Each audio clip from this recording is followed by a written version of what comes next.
अस्सलाम वालेकुम नाजरीन, MSU क्रिएशंस यूट्यूब चैनल से आपका होस्ट मोहम्मद उस्मान आपकी खिदमत में हाजिर है और आपको अपने इस प्लेटफॉर्म पर खुश आमदीद कहता है।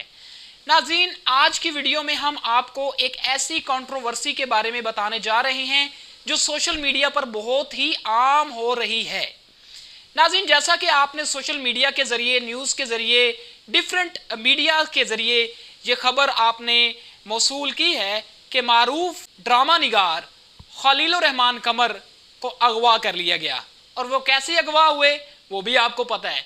तो नाज़रीन, मैं आपको बताता जाऊं कि हर सोशल मीडिया प्लेटफॉर्म पर ये खबर बहुत ज़्यादा आम है। कुछ लोग सच्चाई बयान कर रहे हैं और कुछ झूठ बोल रहे हैं। ज़्यादातर जो है वो झूठ ही है। 80% 90% जो है वो फेक खबरें फैलाई जा रही हैं और व्यूज़ के चक्कर में, पैसे के चक्कर में सभी लोग लगे हुए हैं। किसी की ज़िंदगी को वनरेबल कर रहे हैं, उनकी जो रेपुटेशन है उन्हें ख़राब करने की कोशिश कर रहे हैं।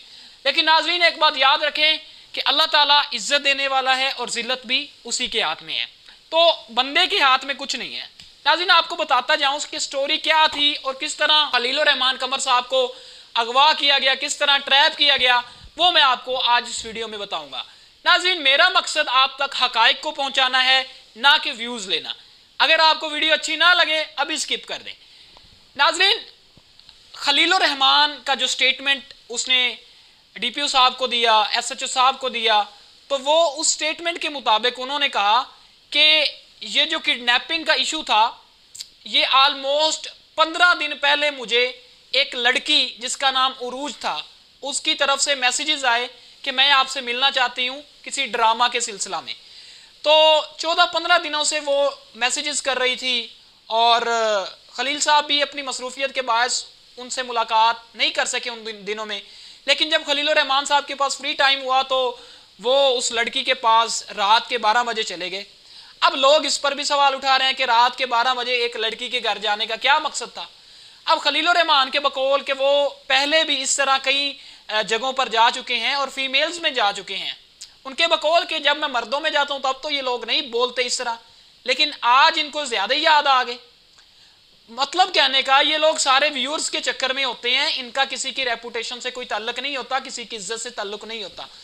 तो बकौल उनके कि मैं उनके घर गया, तो जब उन्होंने दरवाज़ा खोला, मुझे बिठाया, तो 3-4 बंदे मास्क पहने हुए मेरी तरफ आए। उनके पास जदीद असला था और मुझे बांधा, मुझे किडनैप किया और मुझे पहले तो बैरियर टाउन में जहाँ पर वो गए थे वहाँ पर थे, लेकिन बाद में वो उन्होंने 1 घंटा जो है उन्हें घुमाया फिराया, आँखों पर पट्टी बांध दी और उन्हें जो है सर में उनके मारते रहे ऐसे हाथ से, और उनका जो लेफ्ट साइड था उस पर तशद्दुद किया गया। ये जो सारा हिस्सा था, थप्पड़ों से, हाथों से, मुक्कों से, बुलेट से, सभी से मारा गया उन्हें।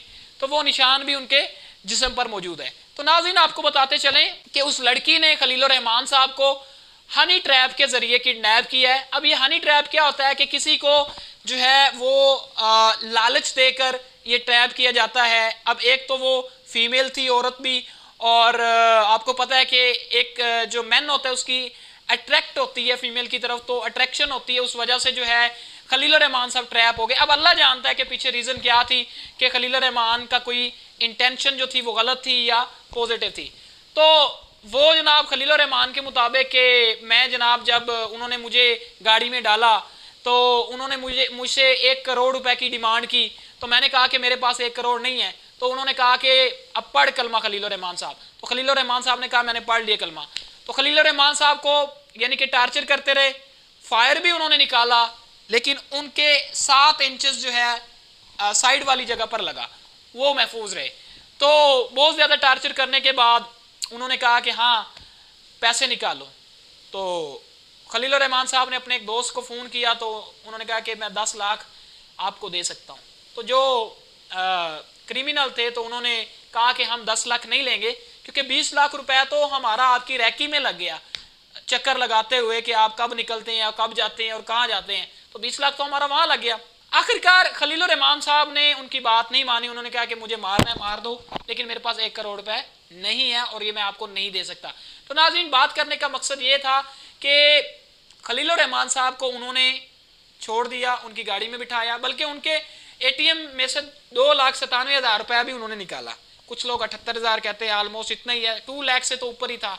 तो उनके एटीएम कार्ड, उनके फ़ोन, हर चीज़, उनको डाटा वगैरह सारा ट्रांसफ़र कर दिया। खलील रहमान के बकौल उनके पास एक बंदे का नाम हैकर था जो बार बार उन्हें नेक्स्ट जो रिसाई थी अपडेट देता था कि अब इन्होंने इधर जाना है, इधर जाना है। बल्कि एसपी साहब थे कोई, उनका बकौल कि इनके साथ अब ये करो, ये करो। लेकिन खलील रहमान साहब को आखिरकार जब उन्होंने देखा कि इनकी ये हालत बुरी होने लगी है तो उन्होंने उसे छोड़ दिया और उनकी गाड़ी में उन्हें जाने दिया।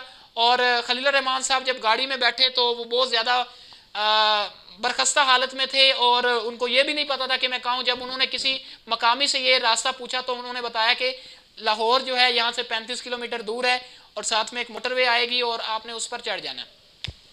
तो नाज़रीन, मुकदमा उनके खिलाफ दर्ज हो गया। खलील रहमान ने 10 तारीख को ये मामला हुआ था, लेकिन खलील रहमान ने 20 तारीख को ये कंप्लेंट करवाई, तो फिर ये एक्शन हुआ और अगले दिन ही मुलजिम जो थे वो पकड़े गए। नाज़रीन, पंजाब पुलिस को मैं सलाम पेश करता हूँ कि जिन्होंने मुलजिमों को बहुत आसानी से पकड़ लिया और अभी वो रिमांड के अंदर है, फिजिकल रिमांड में है। इंशाल्लाह बहुत जल्दी उनकी स्टेटमेंट आ जाएगी तो फिर आपके सामने हकायक खुल जाएंगे। लेकिन अभी मेरी उन लोगों के से गुजारिश है जो लोग खलील रहमान के खिलाफ बकवासियात कर रहे हैं सिर्फ एक पहलू को देकर, मेरी आपसे गुजारिश है कि नाजरीन हमेशा सच्चाई का साथ दें, ट्रूथ लवर बने और मिस इन्फॉर्मेशन ना फैलाएं, मिसकंसेप्शन ना फैलाएं किसी के बारे में। आपका तो 2 बोल जाते रहेंगे लेकिन किसी की रेपुटेशन खराब होती रहेगी। तो नाज़रीन, मोहम्मद उस्मान को अब तक के लिए MSU क्रिएशन यूट्यूब चैनल से इजाज़त दें। अल्लाह पाक आपका हामी नासिर हो। आमीन सुम आमीन।